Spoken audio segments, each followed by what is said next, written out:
Welcome back, everyone, to the deep dive. Getting right into it, today we're looking at how extreme heat from climate change is impacting our health. You sent this really interesting article from the New England Journal of Medicine, and well, I'm ready to dive into it. Yeah, sounds good to me. Should be fascinating deep dive. I think the research is really eye-opening. Totally. And the article doesn't waste any time. It just comes right out and says, climate change is affecting our health right now in ways that are, bigger than just it's hot. It's actually kind of scarily painting this picture of a silent health crisis that's already happening. It is. And one of the things the article highlights is that the Earth has already warmed by 1.1 degrees Celsius. That's since the Industrial Revolution. And, I mean, I know that number might not sound like a lot, but we're already seeing the effects of that globally. And what's even more concerning is that the IPCC, the Intergovernmental Panel on Climate Change, they're projecting a possible increase of 2.5 to 2.9 degrees Celsius by the end of the century. Wow. So thinking about the future, our infrastructure, everything's built for a different climate. So to think about almost 3 degrees. Exactly. It's a lot to think about. And they also estimate that there's a 66% chance of going above 1.5 degrees Celsius, above those pre-industrial levels, for at least 1 year between now and 2027. Wow, so that's coming up really fast. This is not a distant future problem.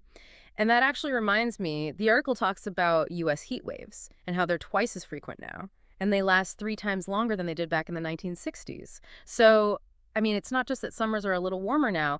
This is a real fundamental shift in our environment. Yeah, and the thing is, the consequences go way beyond just being uncomfortable, right? And this is where that whole idea of a silent health crisis comes in. Because it's not just the heat itself, it's what that heat does to our bodies that we really need to be paying attention to. And I think it's fascinating and honestly kind of concerning that a lot of people, when they think extreme heat, they think heat stroke, right? But this article, it's showing that the impact is actually way broader than that. Oh, absolutely. For example, it's been found that more than a third of deaths related to heat in 43 different countries, and that includes the U.S., are connected to human-caused climate change. That's from a study that looked at data from 1991 to 2018. So we're talking about a very real but often hidden danger that's already here. Wow. So heat impacting our health in ways that most of us probably don't even realize. Exactly. I mean, heat stroke is definitely serious, no question about that. But this research really digs into those connections that aren't quite as obvious. Like, did you know that when it's extremely hot, the chances of having a heart attack or an irregular heartbeat, even a stroke, those chances go up? Yeah, that makes sense. Our bodies are working so hard to regulate our temperature. Exactly. The heart's got to pump harder to circulate blood, get rid of that heat. And that puts a lot of stress on the whole cardiovascular system. And it's not just the heart that's struggling. The Mhm. article also talks about how respiratory illnesses, things like asthma and COPD, they tend to flare up more when it's super hot. Yeah, and I would imagine that's made even worse because air quality often plummets during those heat waves. Right. Well, It's like a double whammy on your lungs. yeah. And it doesn't stop there. They found connections with kidney problems and even, get this, urinary tract infections, UTIs. UTIs. Really? I never would have connected those two. I guess dehydration must play a role. It does, definitely. The article talks about dehydration as a major factor. Hmm. And it's not just our physical health either. There's a growing amount of evidence that extreme heat impacts our mental health too. Like, it could make anxiety and depression worse and even potentially lead to more aggression. Well, yeah. I mean, just thinking about how stressful it is to be really hot and uncomfortable, it's like this low-grade fight or flight response that just simmers. That's a great way to put it. And here's the thing. Just like with a lot of the problems that come with climate change, these impacts don't hit everyone in the same way. The article talks about how some groups, especially those who are already vulnerable, face a much bigger risk from extreme heat. It's tough, right? Because it seems like the people who are already struggling often end up facing the worst of it.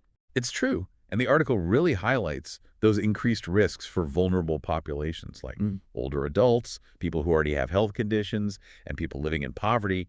Those groups, they're just more likely to be affected by extreme heat. Yeah, and it's a reminder that climate change can make those existing inequalities even worse. Exactly.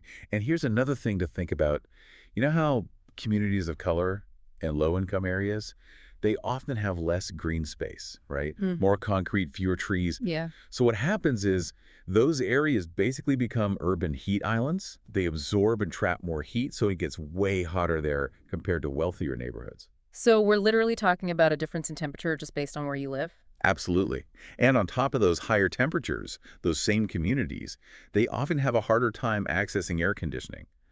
Plus, they might not have the same quality of health care, and they might not even be getting the information they need to stay safe during those really hot days. It's like everything just piles on and making them even more vulnerable. So I'm curious. I mean, the article doesn't just leave us with a bunch of bad news, does it? There's got to be some discussion of what we can do about all of this. You're right, it does talk about solutions. And it looks at things we can do both as individuals and as a community. Yeah. Because, yeah, it's urgent, but it's not hopeless. There are things we can do. Okay, good. I think we could all use a little bit of hope right now. So, what about individuals? What are some of the things we can do, practically speaking, to keep ourselves and our families safe from this whole silent heat health crisis? You know, a lot of the solutions are pretty basic, which is good. It means we can actually do them. The biggest one, staying hydrated. Seriously. I know it sounds obvious, but it makes a huge difference. And wearing light-colored clothes that are loose-fitting, that really helps your body regulate its temperature too. Right, so comfort is key. And along those lines, what about those early warning signs of heat-related illness? The article mentioned those, I think. Absolutely. Knowing the signs of heat exhaustion and heat stroke could literally save your life or someone else's. Like dizziness, feeling nauseous if your heart starts racing, confusion. Those are all big red flags that you should never ignore. Right. Listen to your body. And if you start experiencing those symptoms, get out of the heat and get help right away. But beyond what we can do individually, the article also talked about the importance of community-level solutions, right? Yeah, definitely. We need things like heat alert systems that can warn entire cities when it's getting dangerously hot. And we need to make sure everyone has access to cooling centers. And something I find really interesting is investing in green infrastructure. Green infrastructure. I love that. What exactly does that mean? So basically it means incorporating more nature into our cities. More parks, more trees, even green roofs. These things can actually help to cool down cities so they're not such intense heat islands. It's like creating these little pockets of relief from the concrete jungle. It's amazing how something that sounds so simple can make such a big difference in how livable a city is during those heat waves. And I bet those green spaces are good for mental health too. A little bit of nature can go a long way in the middle of all that concrete. Absolutely. It's a win-win-win. Good for the environment, good for our bodies, and good for our minds. It just seems like a really smart, holistic approach to a problem that has so many layers to it. So yeah, we've talked about what we can do as individuals. We've talked about community solutions. I mean, it sounds like there's a lot of work to be done, but at least we're not completely powerless, right? Exactly. And I think that's a really important point. This article, it's not meant to scare us. It's meant to motivate us. If we understand the risks, and if we take those preventive measures, and if we push for better city planning, we can still have a future where we can all thrive, even as the climate changes. I like that. A call to action, not a reason to panic. Right. Knowledge is power. If we understand how interconnected everything is, our health, our communities, and the planet, we can make better choices. We really are all in this together. We are. And I think that sense of shared responsibility, that's what's ultimately going to drive real change. It really is. We have to remember that what we do or don't do, it all adds up. Individually, but as a society too. Yeah, that's it.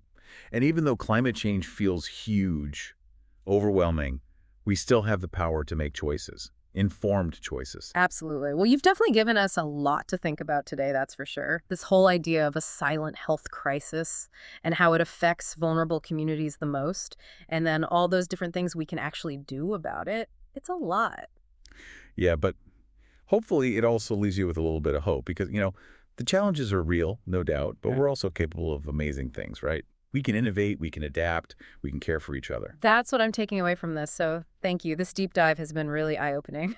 My pleasure. Yeah. And to whoever's listening out there, think about what we talked about today. What's one small change that you can see yourself making in your own life, in your community, that could actually make a difference when it comes to the health risks of extreme heat? Because if we all do something small, it adds up. It has a ripple effect. It really does. Yeah. We all have a part to play in creating a future that's healthier and more resilient for everyone. Thanks for joining us for this deep dive, everyone. And until next time, stay curious, stay informed, and most importantly, stay engaged.